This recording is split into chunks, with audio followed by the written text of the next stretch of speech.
Hello everyone. तो previous session को हम लोग आगे कंटिन्यू कर रहे हैं। ठीक है, यहाँ पे हमारे पास क्वेश्चन है if X comma Y comma Z are in arithmetic progression. ठीक है, तो एक्स वाई जेड किस में है? एक्स वाई जेड हमारा एपी में है। तो अगर ये एपी में है तो हम क्या लिख सकते हैं? 2y equal to X plus Z. ठीक है, ये 3 नंबर एपी में है तो उसका मैंने कंडीशन लिख दिया। दूसरी चीज इसने बोली कि tan inverse X tan inverse Y and tan inverse Z, ये भी क्या है? ये भी एपी में, ऑल्सो इन एपी। तो यहाँ पे भी हम सेम कंडीशन लिख सकते हैं, two tan inverse Y equal to tan inverse X plus tan inverse Z. ठीक है, अब इसमें टू टेन इनवर्स थीटा का फॉर्मूला यूज कर देंगे तो ये क्या हो जाएगा? Tan inverse of two Y upon one minus Y square. ठीक है, और इसमें tan inverse A plus tan inverse B का फॉर्मूला यूज कर लेंगे तो ये क्या हो जाएगा? Tan inverse of x plus Z upon one minus X Z, है ना? तो ये कंडीशन आ गई। अब क्योंकि दोनों तरफ टेन इनवर्स है तो हम कंपेयर कर सकते हैं। ये कितना हो गया? Two Y upon one minus Y square equal to X plus Z upon one minus X Z. और एक्स प्लस जेड की वैल्यू हमारे पास ऑलरेडी टू वाई अवेलेबल है ना? तो इसको ये भी लिखा जा सकता है वन माइनस वाई स्क्वायर, और ये हो जाएगा two Y upon one minus X Z. ठीक है, यहाँ से देखो ये दोनों टर्म कैंसिल हो गया, नीचे वन से वन कैंसिल हो जाएगा, तो इसको सॉल्व करोगे तो ये कितना आ जाएगा? Y square equal to X Z. इसका मतलब एक्स वाई एंड जेड किस में आ गया? एक्स वाई जेड हमारा जीपी में हो गया, है ना? तो इनिशियली हमें कंडीशन दी हुई थी कि एक्स वाई जेड हमारा क्या है? एपी में है। और यहाँ पे हमारे पास कंडीशन निकल के आई कि एक्स वाई जेड हमारा जीपी में है। तो कोई भी सीरीज अगर एपी और जीपी दोनों में होता है, इसका मतलब सारे टर्म उसके क्या होने चाहिए? सारे टर्म उसके इक्वल होने चाहिए। इसका मतलब हम क्या कंडीशन बोल सकते हैं? X equal to Y equal to Z, है कि नहीं? और X equal to Y equal to Z होगा तो हम कौन सा ऑप्शन मार्क कर पाएंगे? ए ऑप्शन आप यहाँ पे इजिली मार्क कर सकते हो। ठीक है, नेक्स्ट क्वेश्चन पे आते हैं। नेक्स्ट है हमारे पास if r dot i equal to, ठीक है, यहाँ पे हमें दिया हुआ है r dot i equal to two times r vector dot j vector equal to four times r vector dot k vector. ठीक है, और मॉड आर की वैल्यू दे रखी है तो हमें आर के साथ इसका डॉट बताना। ठीक है, तो आर हमें नहीं पता है तो पहले हम आर निकालने का ट्राई करते हैं। तो आर को अगर आप ये मान लोगे एक्स आई प्लस वाई जे प्लस जेड के, ठीक है, जनरल फॉर्मेट में एज्यूम कर लिया, तो आर डॉट आई की वैल्यू कितनी हो जाएगी? एक्स। आर डॉट जे कितना हो जाएगा? वाई। और आर डॉट के कितना हो जाएगा? जेड, है ना? तो ये वैल्यू हमारे पास आ गई। ठीक है, अब देखो हमें मॉड आर इक्वल टू कितना दे रखा है? रूट ओवर 84, है कि नहीं? तो अगर हम रूट आर या स्क्वायर अगर कर देंगे दोनों तरफ तो ये हो जाएगा, और रूट आर स्क्वायर की वैल्यू कितनी हो जाएगी? सॉरी, मॉड आर स्क्वायर की x square plus y square plus z square equal to 84। ठीक है, एक्स की वैल्यू देखो यहाँ से अगर पुट कर दे, इसको अगर पूरे को मैं एक कांस्टेंट मान लो, कुछ भी एक लेमडा कांस्टेंट मान लेता हूँ, तो एक्स की वैल्यू कितनी हो गई? लेमडा, तो ये हो गया लेमडा स्क्वायर। वाई की वैल्यू कितनी हो गई? लेमडा बाई टू का होल स्क्वायर। और जेड की वैल्यू कितनी होगी? लेमडा बाई फोर का होल स्क्वायर इक्वल टू 84, है ना? इसको सॉल्व करके हम लेमडा की वैल्यू निकाल सकते हैं। तो लेमडा कितना हो जाएगा? एलसीएम ले लो तो नीचे कितना आ जाएगा? 16, है कि नहीं? 16, तो फर्स्ट क्या हो जाएगा? लेमडा स्क्वायर हमने बाहर निकाल लिया, तो फर्स्ट हो गया 16 plus four plus one equal to 84। तो ये कितना दे देगा? Lambda square equal to 84 into 16 divided by 21, है कि नहीं? कितना हो जाएगा? 21। और ये कितने टाइम्स कैंसिल हो जाएगा? ये फोर टाइम्स से कैंसिल हो जाएगा। तो लेमडा की वैल्यू आप यहाँ से कितनी बोल सकते हो? Four into two 8। तो लेमडा की वैल्यू कितनी आ गई? 8। यहाँ पे देखो इस इक्वेशन में लेमडा की वैल्यू हमें मिल चुकी है, तो एक्स वाई जेड हम तीनों निकाल सकते हैं। तो एक्स की वैल्यू मिल जाएगी हमें, तो आर वेक्टर हम लिख पाएंगे कितना हो जाएगा? 8i y की वैल्यू कितनी हो जाएगी, y की वैल्यू हो जाएगी 4, है ना, तो 4j, और z की वैल्यू ट्वाइस की। तो r वेक्टर हमें मिल गया।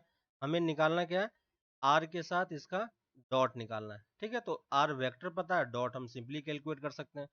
तो r dot 2i minus 3j plus k vector कितना हो जाएगा, k equal to 8 into 2 16 minus 12 plus 2, तो फाइनली कितना आ गया 6। तो कौन सा ऑप्शन मार्क कर पाएंगे, बी ऑप्शन है, आप यहाँ पे इजिली मार्क कर सकते हो, ठीक है। नेक्स्ट क्वेश्चन पे आते हैं। नेक्स्ट है हमारे पास, इफ ए हमें दिया हुआ है, सेट है ए सेट, और ए सेट में कौन सा एलिमेंट है, mod of x less than equal to, ठीक है। तो सेट ए में जो होगा वो हमारे पास कौन सा एलिमेंट होगा, एक्स, क्योंकि रियल नंबर को बिलोंग कर रहा है, तो हम यहाँ पे बोल सकते हैं x belong to minus 2 to 2, ठीक है। तो ये हमारा सेट ए का एलिमेंट हो गया, ठीक है। और सिंपली सेट ए को हम यही लिख सकते हैं, ठीक है। तो सेट ए में लिख रहा हूं मैं minus 2 to. Similarly set B की अगर हम बात करें, तो सेट बी हमारा क्या है, mod of x minus 2 greater than equal to 3। तो मॉड को आपको, मॉड की इनइक्वालिटी आपको पता है, तो हमारे पास क्या आ जाएगी, mod x minus 2 greater than equal to 3 और x minus 2 less than equal to -3, है ना। तो यहाँ वाले से पार्ट क्या आ जाएगा, x greater than equal to 5 और x less than equal to -1, है ना। तो सेट बी का एलिमेंट क्या हो जाएगा, minus infinity to -1 closed bracket union 5 to infinity, ठीक है। तो हमारे पास सेट ए और सेट बी मिल चुका है। अब हमें देखना है कि कौन कौन सा पार्ट इसका ऑप्शन होगा, ठीक है। तो पहले इंटरसेक्शन की अगर बात करते हैं, तो देखो ए हमारा है, ये हमारा ए है -2 से 2 तक, ठीक है, ये दोनों इंक्लूडेड नहीं है, तो ये हमारा ए वाला पार्ट है, ठीक है। और बी हमारा है -1 यहाँ कहीं होगा और 5 यहाँ कहीं होगा, ठीक है। तो ये हमारा 5 हो गया और ये हमारा ए वाला पार्ट हो गया, ठीक है।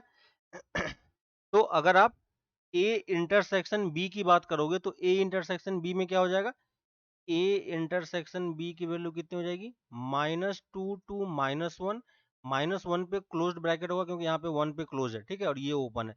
तो फर्स्ट ऑप्शन देख रहा है, क्योंकि एक पॉइंट इंक्लूडेड नहीं है तो ये वाला पॉइंट हमारा नहीं होगा। यूनियन की बात करें तो यूनियन में क्या हो जाएगा, यूनियन में आपका सिर्फ कौन सा पार्ट नहीं आएगा, यूनियन में हमारा ये वाला पार्ट नहीं आएगा, ठीक है, और बाकी पूरा रियल नंबर हमारा कवर होगा, ठीक है।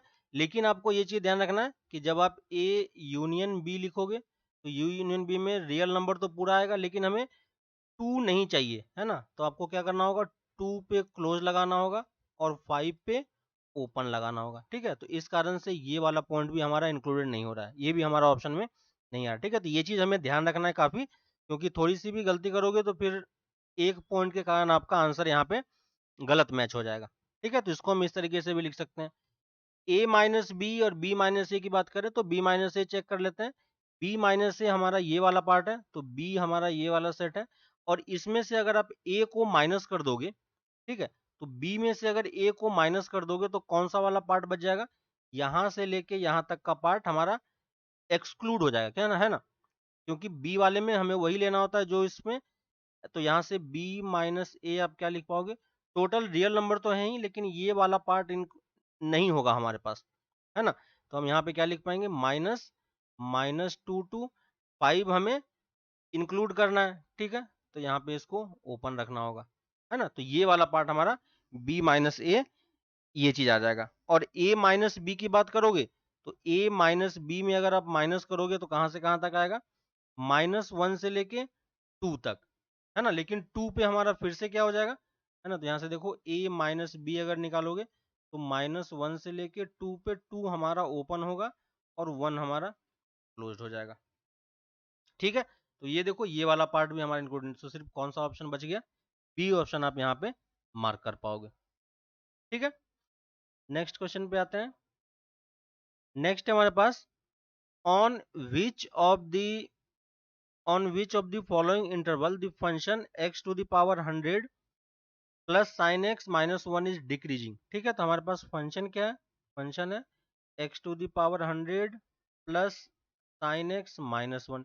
क्योंकि इंक्रीजिंग डिक्रीजिंग की बात कर रहा है तो हमें डेरिवेटिव कैलकुलेट करना होगा, तो डेरिवेटिव कितना हो जाएगा 100 times x to the power 99 plus का cos x। ठीक है, अब देखो यहाँ पे एलजेब्रा है और यहाँ पे ट्रिगोनोमेट्री, दोनों को एक साथ सॉल्व करना डिफिकल्ट होता है, तो हम ऑप्शन के थ्रू इसको चेक करते हैं। ठीक है, फर्स्ट ऑप्शन है 0 टू पाई बाई 2। ठीक है, 0 टू पाई बाई 2 में ये क्या होगा, पॉजिटिव होगा। ठीक है, और cos x 0 to pi by 2 में क्या होता है, ये देखो ये भी क्या आता है हमारा, पॉजिटिव ही आता है। तो दोनों पॉजिटिव होगा तो फर्स्ट वाले केस के लिए एफ डैश एक्स की वैल्यू क्या हो जाएगी, पॉजिटिव हो जाएगी, और पॉजिटिव होगा तो फंक्शन क्या हो जाएगा, इंक्रीजिंग हो जाएगा। ठीक है, तो ये वाला ऑप्शन तो हमारा मैच नहीं करेगा। सेकेंड पे आते हैं 0 टू 1 इंटरवल। 0 टू 1 इंटरवल में ये भी पॉजिटिव देगा, है ना, और cos x भी पॉजिटिव हो जाएगा, क्योंकि 0 टू 1 यहाँ कहीं पे लाई करेगा तो इस वाले पार्ट में भी पॉजिटिव है, तो यहाँ पे भी एफ डैश की वैल्यू क्या आ जाएगी, पॉजिटिव ही आएगी, है ना।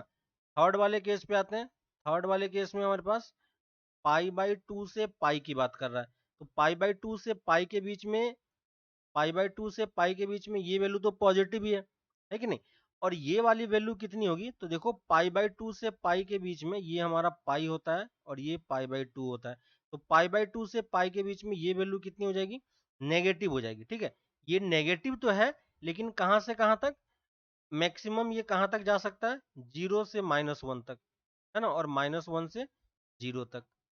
तो आप इसको अगर लिखोगे तो ये -1 से 0 तक हमें वैल्यू दे रहा है।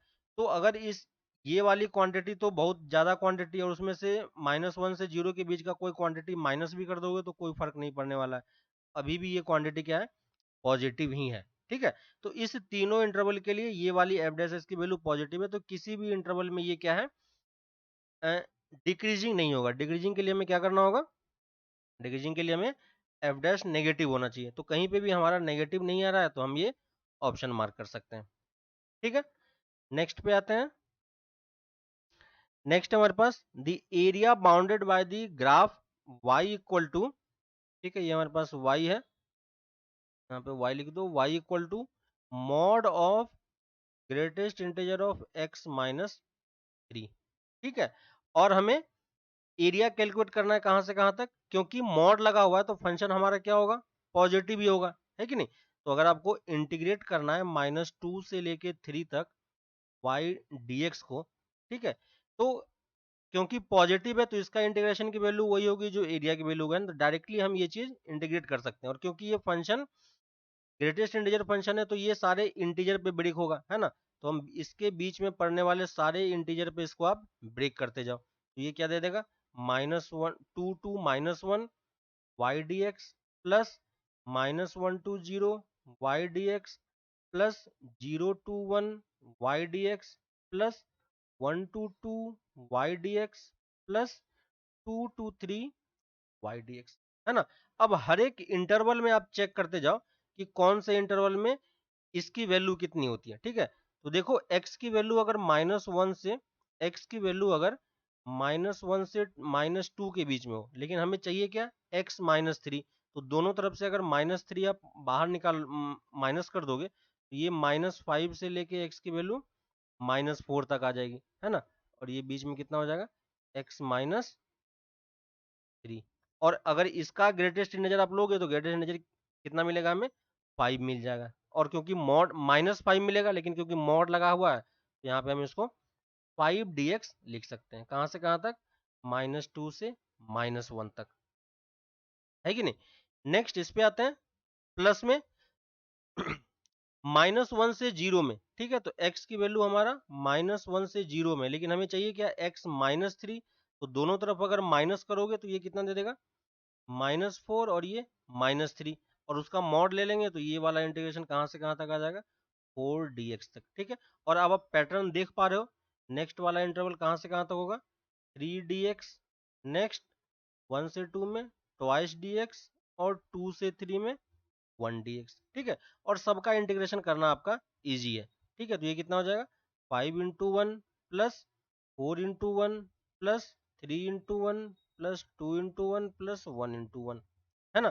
तो फाइनल आंसर कितना हो जाएगा 6, 6 12 और 3 15, है ना। तो टोटल एरिया कितना हो जाएगा इसका एरिया 15 यूनिट हो जाएगा। ठीक है, नेक्स्ट क्वेश्चन पे आते हैं। नेक्स्ट हमारे पास the value of this limit.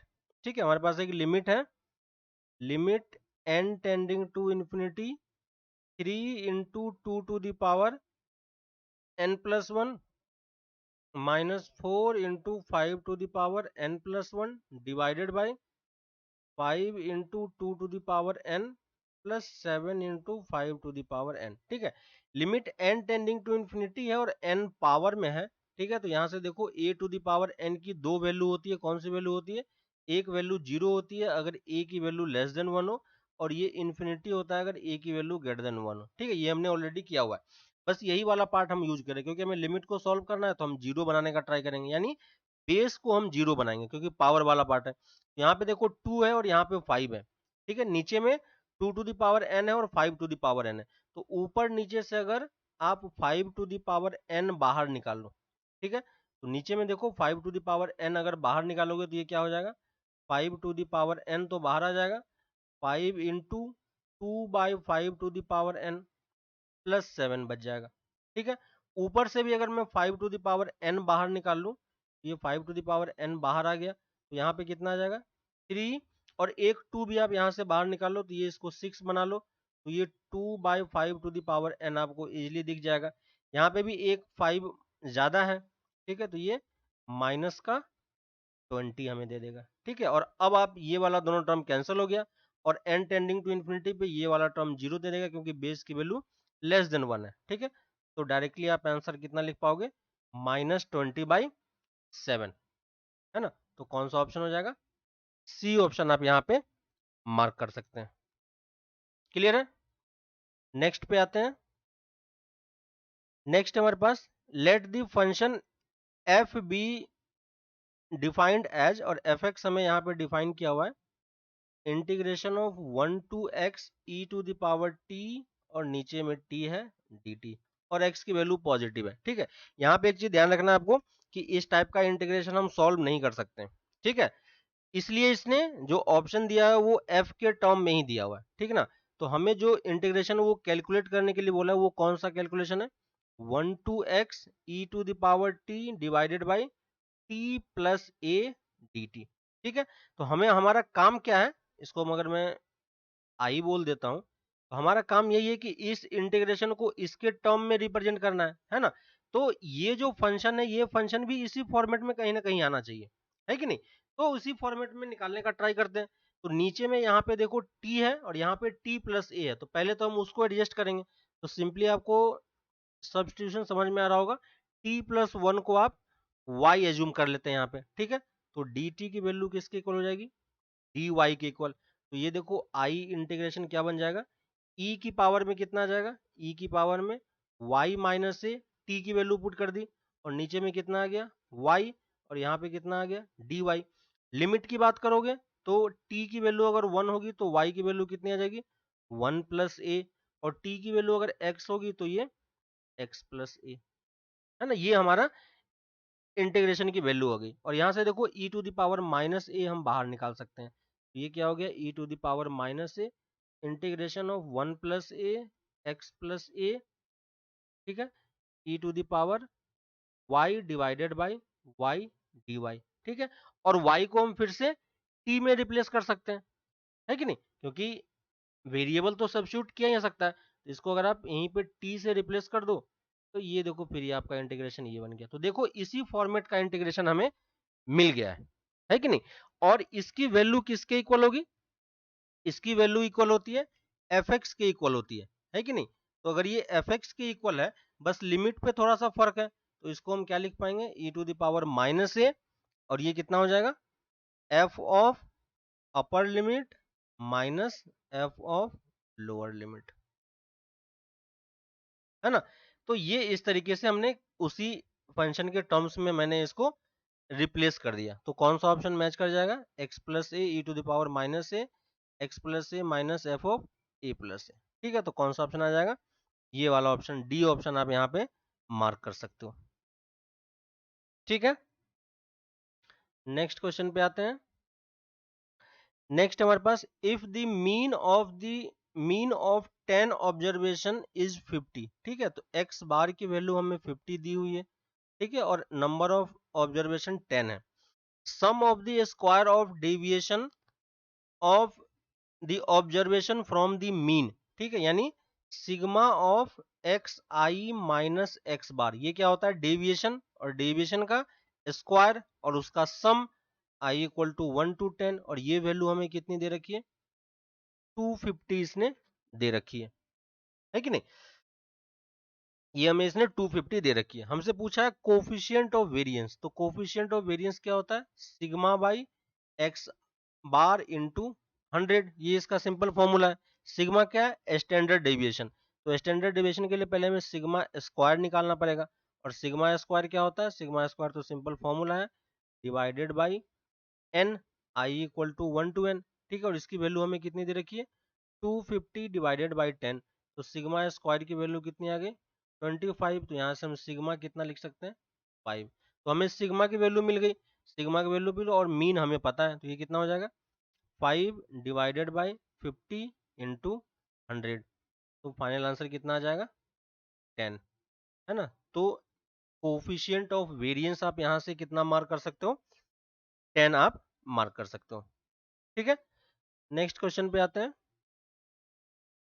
Next हमारे पास, the number of ordered pair x comma y satisfying this equation, ठीक है, y equal to 2 sine x हमारे एक फंक्शन है, और दूसरा एक फंक्शन है y equal to 5x square plus twice x plus 3, एक तरफ एल्जेब्रा है और एक तरफ ट्रिगोनोमेट्री है, और बोल रहा है कि एक्स और वाई कितने पॉइंट पे एक्स और वाई की पेयर क्या होगा, ठीक है, जो इस दोनों को सेटिस्फाई करे, यानी कहने का मतलब क्या है कि दोनों इक्वेशन का सॉल्यूशन ही हमें पूछा जा रहा है कि नहीं, और वो कितने नंबर में होंगे वो हमें काउंट करना है। तो अगर मैं 2 साइन एक्स की बात करूं, तो 2 साइन एक्स की वैल्यू किसके बीच में लाई करती है, ये वैल्यू 2 से -2 के बीच में लाई करेगी, है कि नहीं, और अगर 5 साइन स्क्वायर इसकी बात करें तो इसका मैक्सिमम मिनिमम, क्योंकि कर्व मेरा इस टाइप का होगा, अपवर्ड पैराबोला होगा, तो इसका लोकेशन y कोऑर्डिनेट कितना होगा, -d/4 है कि नहीं, और -d/4 कैलकुलेट करोगे तो ये कितना आ जाएगा, देखो -d कितना हो जाएगा, minus times b square minus 4 into a into c divided by 4 into a, solve करो कितना आएगा, 4 माइनस, यहाँ से कितना आ जाएगा, 4 को हम बाहर निकाल लेते हैं, ठीक है, 4 कॉमन दिख रहा है, तो 4 को बाहर निकाल लिया, तो ये 1 माइनस 15, और 1 माइनस 15 कितना दे देगा, 14 माइनस 14, तो ये minus minus plus 14 divided by 4 into 5, है ना, ये क्या बन जाएगा, ये वाला ऐसा कुछ टर्म बनेगा, ठीक है, -d/4 है, ठीक है, तो यहाँ से देखो टर्म कैंसिल होगा, ये दोनों टर्म कैंसिल हो गया, ठीक है, तो इसकी मैक्सिमम वैल्यू कितनी हो सकती है, ठीक है, इसकी मैक्सिमम वैल्यू कितनी हो सकती है ना, और ये वैल्यू देखो मैक्सिमम, इसकी मिनिमम वैल्यू कितनी होगी, तो 14/2 कितना हो जाएगा, 14/5, तो ये 2.8 के आसपास, ठीक है, तो इस वाले फंक्शन का जो y मिनिमम है वो कितना होगा, 2.8 होगा, और इसका जो y मैक्सिमम है, ठीक है, ये y मैक्सिमम कितना है, 2 है, कहने का मतलब अगर आप दोनों कर्व को प्लॉट करोगे, तो दोनों कर्व को प्लॉट करोगे तो ये वाला कर्व तो इस तरीके से मूव करेगा, है कि नहीं, ये वाला कर्व इस तरीके से मूव करेगा, और ये पॉइंट कितना है, 2 से -2 तक, और ये वाला जो कर्व आप प्लॉट करोगे ये इसके ऊपर से ही पास कर जा रहा है, क्योंकि मिनिमम वैल्यू ही 2.8 है, बाकी सारी वैल्यू इससे ज्यादा ही होगी, तो ये दोनों पॉइंट किसी भी पॉइंट पे कट ही नहीं करेगा कभी भी, है कि नहीं, और कभी कट नहीं करेगा तो इसका सॉल्यूशन क्या हो जाएगा, जीरो सॉल्यूशन, तो इसके कोई भी ऐसा एक्स वाई का पेयर पॉसिबल नहीं है जो हमें ये आंसर दे, ठीक है, तो इसका आंसर आप 0 मार्क कर सकते हो, ठीक है, नेक्स्ट क्वेश्चन पे आते हैं। नेक्स्ट है हमारे पास, जी एक्स हमारे पास एक फंक्शन दे रखा है, g x equal to x square plus x minus one, ठीक है। और जी ऑफ एफ एक्स की वैल्यू हमें दे रखा है, तो जी ऑफ एफ एक्स की वैल्यू कितनी है, 4x² माइनस 10x प्लस 5। हमसे पूछी किसकी वैल्यू है, एफ ऑफ 5/4 की वैल्यू इसने हमसे पूछा है कितना होगा, ठीक है। तो देखो, अगर मैं इस इक्वेशन में x की जगह पे 5/4 पुट करता हूं, तो ये g ऑफ 5/4 आ जाएगा, है कि नहीं। और g ऑफ 5/4 की वैल्यू पुट करेंगे तो ये कितना हो जाएगा, 4 इंटू 5/4 का होल स्क्वायर माइनस, ठीक है, 5/4 का whole square minus 10 into 5/4 plus 5, ठीक है। इसको सॉल्व कर सकते हैं यहाँ से, तो टर्म कैंसिल हो जाएगा, तो क्या यहाँ पे कितनी आ जाती है वैल्यू, -5/4, ठीक है। इसको आप चेक करना, g ऑफ f ऑफ 5/4 की वैल्यू कितनी आ जाएगी, -5/4, ठीक है। अब देखो इस फंक्शन में अगर मैं g की जगह पे f ऑफ x पुट करूं तो क्या मिलेगा हमें, एफ ऑफ एक्स का whole square plus f of x minus one, ठीक है। और x की वैल्यू अगर मैं g ऑफ 5/4 पुट कर दूं तो ये कितना हो जाएगा, एफ ऑफ 5/4 का whole square plus f of 5/4 minus one, ठीक है। और g ऑफ 5/4 की वैल्यू हम ऑलरेडी कैलकुलेट कर चुके हैं, तो ये कितना है, -5/4, ठीक है। एफ ऑफ -5/4 को थोड़े टाइम के लिए अगर मैं t एज्यूम कर लूं तो ये देखो t में क्वाड्रेटिक बन रहा है, क्या हो गया, t² plus t minus one equal to -5/4, है ना। इसको क्रॉस मल्टीप्लाई कर दो, तो क्रॉस मल्टीप्लाई करेंगे तो ये कितना आ जाएगा, 4t² plus 4t minus 4 equal to -5। ये इस तरफ आके क्या दे देगा, 4t² plus 4t plus one, ठीक है। और ये देखो क्या बन रहा है, 2t प्लस वन का होल स्क्वायर इक्वल टू 0। तो t की वैल्यू कितनी आ गई, माइनस का हाफ। और t हमने किसको एज्यूम किया था, f ऑफ 5/4 की, f ऑफ 5/4 की वैल्यू कितनी आ जाएगी, माइनस का हाफ। तो कौन सा ऑप्शन आप मार्क कर पाओगे, बी ऑप्शन आपका यहाँ पे आंसर हो जाएगा, ठीक है। तो इस तरीके से हमने ये क्वेश्चन सॉल्व किया, ठीक है। तो अभी फिलहाल के लिए हम लोग इसको यहीं पे रख रहे हैं, ठीक है। नेक्स्ट क्लास में हम इसको और आगे का क्वेश्चन डिस्कस करेंगे, तब तक आप क्वेश्चंस कंप्लीट करते रहो। कोई डाउट आता है तो वो डाउट आप पूछ सकते हो, उसको हम लोग डिस्कस कर लेंगे, ठीक है। तो मिलते हैं फिर नेक्स्ट क्लास में, चलो बाय।